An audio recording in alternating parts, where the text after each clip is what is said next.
Hey, I'm Jeff. And I'm Phil, and we're the Cocktail Dudes. Today we're making margaritas for 50. Woo! Party time.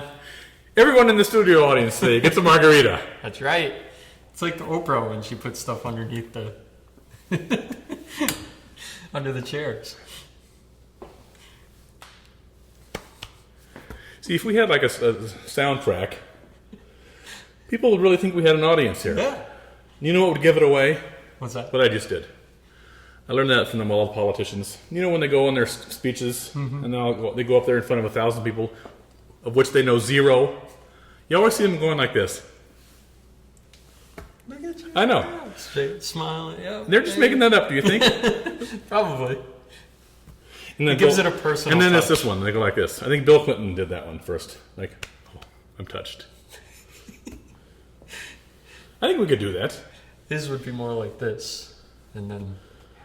That's Bob Dole does that. No, Bill Clinton always did this with the thumb a little up like that. Really? Yeah. I think it was Bob Dole you're thinking about. He had his big pin in his hand. You know, we don't really have a studio audience, so at first I was wondering what the hell you were doing. I know. I'm getting ready for the day. Come on down. Come on down. You know, in the old, like the Perry Mason, the old courtroom dramas, where they had like the jury or everyone sitting in the audience, and like someone on the stand said, "Yes, I was there," and then everyone in this, all the extras had to like murmur to each other. They're like, Yeah. What? can you believe it? Yeah. No, they didn't say, "Can you believe it?" But this is what they were told to say: cheese and crackers, peas and carrots. Cheese and crackers, peas and carrots. Oh, yeah. Because that's like mumbling, like cheese and crackers, peas and carrots. Cheese and crackers, peas and carrots. I wonder if that's exactly what they do. Like, because you see, like Seinfeld, you can see some of the people in the background, especially when they're at the diner. And if you watch the background, you can see people who looks like they're talking to each other. Yeah, they're probably saying Maybe cheese. that's Well, what would prove it is if they brought out their meal and it was cheese and crackers or peas and carrots. That should be in a sitcom somewhere where that actually happens. I know. I'm surprised that was not in Seinfeld. They talk about everything like that. Yeah, all of the... Do you think you've seen every episode of Seinfeld? I don't think so, and I never saw the last one until last night. Last night, really? Yeah. Wow. Finally saw that last one. See, When they're in jail, they're, like, getting tried for... Yeah, that was kind of a lame one, I thought. It's the first See, time when saw I it. was your age, or a little younger, it was MASH was the show everybody watched. And I think I've seen every episode of MASH, probably. It would surprise me if I would happen to see one in reruns that I had never seen. Yeah. And kind of that would surprise me about Seinfeld, too. Because I think I've seen probably most of them. I thought I never saw all of Futurama, but I started watching them because they started the whole thing over, and they do it in Syndicate, they do it all in order. So I started taping all of them. I start watching them, and I'm like, nope, seen that one, seen that one, seen that one. I got all the way to the end. Really? So I realized I've seen Wow. every single one. Good thing I didn't like buy the DVD set. I think or I've something. seen like a half of one episode of Futurama. It's a good show. That's with that blonde nerdy guy, right? And then the mad scientist? Yeah. Yeah. Philip J. Fry. And there's a dog in there, right? No, that's Family Guy. That's Family Guy that's got the dog. I've There's seen a it- robot, Bender. Oh, yeah. Yeah. Right. So, we serve these all summer long. I say margaritas for 50. We make this when there's just 3 people. Because when you're outside on a hot day, you want margaritas. You want to make them easy.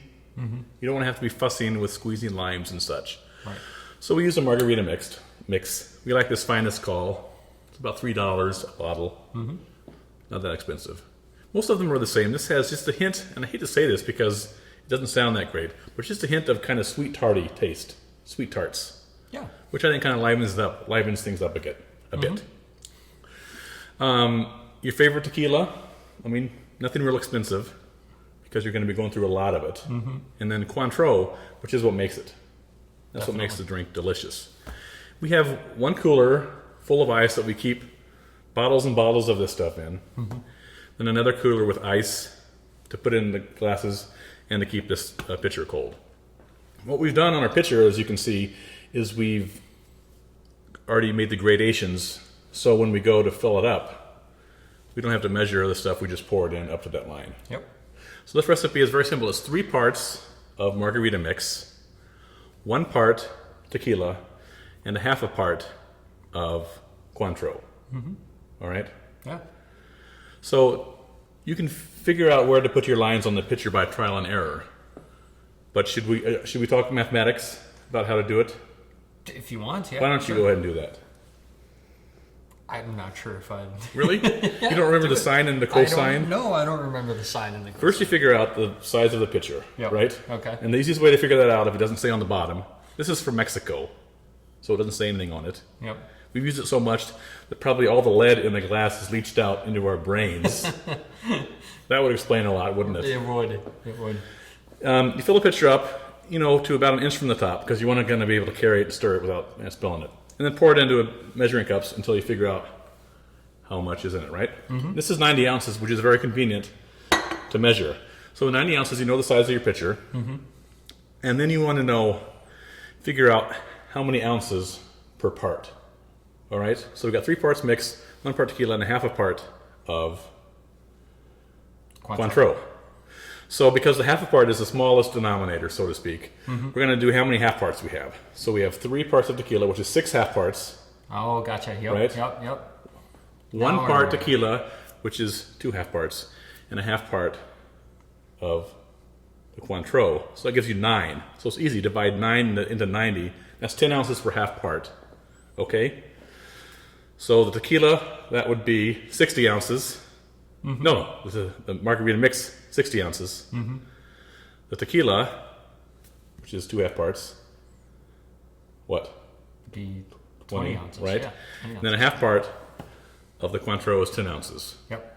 Now, if that's all confusing, just play it back a few times and write it down. Yeah, we should just make a picture that we can sell to people with this already on it. We'd have to season the pitcher by drinking out all the lead first. Right. This pitcher, we've had this pitcher for ages. I'm surprised it's still in existence from how many times we've banged it up against stuff. So you might need a calculator to figure out where to put your lines. So then you put in 60 ounces, or whatever your denomination is. Is it denomination? That's subtraction, right? Or is that like where you go to church? No, that's where you go to church. So if you're Catholic, fill it up to here. No. So it's 60 ounces, and then I didn't mark it on my pitcher. We put a piece of tape there and marked on that so 60 ounces, mark it. Then fill the 20 ounces of tequila, mark it. So next time it makes it easy. Mm-hmm. It won't take an hour like we're explaining it right now the first time, but you may need a calculator. Yeah. Once you get marks on there, when you need to refill it, you don't have to measure anything. You just put it right in there. Did I ever tell you the most embarrassing thing that ever happened to me in math class? Mm-mm. Okay. So I'm in the front row. Mm-hmm. This is trigonometry or algebra. I can't remember. Whatever it is right after geometry. So I'm in high school. I think I'm a junior or a senior. So I'm in the front. My desk is right in the very front. My friend Kevin is behind me at one desk and to the left. So we're taking this math exam, and my thigh starts itching. And oh, jeez. So I just kind of ignore it and itch it. All of a sudden, my knee starts to itch. So I start itching my knee, and then my calf. And all of a sudden, I hear in this totally silent room, because there's an exam going on, Jeff's got pantyhose sticking out of his pants. So one of my mom's little knee-high nylons or whatever worked its way into my pants in the dryer, and here I am at math class. Oh my gosh! I think they thought I dressed in nylons. All right, let's make it.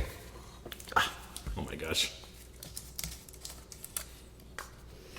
All right, so you don't need to stir. You don't need to shake these things up. We usually need about 1 plus of these. These are liters sizes, I think. So we'll fill it up to the line very efficiently like that. There we go. All right. And next, the margarita we're using, or the tequila. The tequila we're using Sauza Commemorativo. Nice añejo tequila. Mm-hmm. That goes into the next line. I'll make these initially, and we'll put it in the refrigerator until the guests come, and then we'll transfer it to the ice. You don't want to put ice in here, obviously. Yeah, it'll dilute it. Dilute it. Unless you have friends like us who we are making these all the time. Mm-hmm. We can't stop to drink our own. Right. And Cointreau, which is the key, making this delicious. The orange liqueur. Up to line number 3.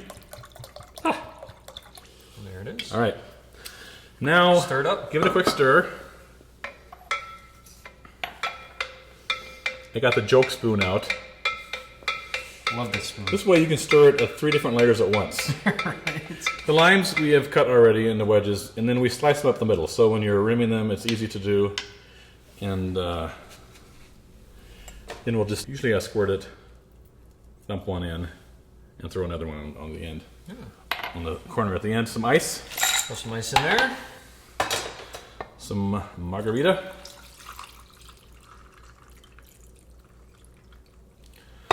Lime. And there you have your pitcher margarita. Margaritas for everybody. Enjoy. Cheers.